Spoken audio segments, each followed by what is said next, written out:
আমাদের অনেকের এই মানসিকতা আছে, অন্যের প্রাইভেট বিষয় নিয়ে কখনো আপনি নাক গলাতে পারবেন না, কারো প্রাইভেসিতে আপনি ইন্টারফেয়ার করবেন না, কারো প্রাইভেট স্পেসে আপনি ইন্টারফেয়ার করবেন না। এটা খুব বাজে একটা স্বভাব, এটা ইসলাম হারাম করে দিয়েছে।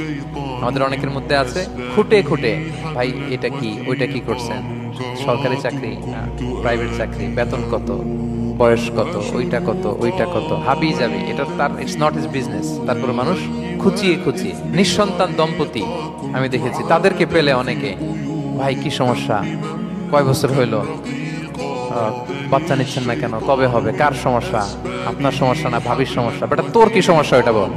একজন নিঃসন্তান দম্পতি তারা কি স্ট্রাগলের মধ্যে দিয়ে যায় আপনি জানেন? এটা তার জন্য পরীক্ষা, ওই পরীক্ষার মধ্যে আপনি খুঁচিয়ে খুঁচিয়ে, মানে সে kind of his a gynecologist treatment দিচ্ছে, ভাই কি হয়েছে, এইটা ওইটা, তাদেরকে বিব্রত করা একটা পরিস্থিতিতে ফেলা, এম্বারাসিং একটা সিচুয়েশনে ফেলা, এটা হারাম। এই ম্যানারগুলো ইসলাম আমাদেরকে ধরে ধরে শেখায় যে এটা তোমার বিজনেস না, তুমি খুঁচিয়ে খুঁচিয়ে মানুষের ব্যক্তিগত বিষয় যেটাতে সে বিব্রত বোধ করে, এগুলো তুমি জিজ্ঞেস করতে পারো না।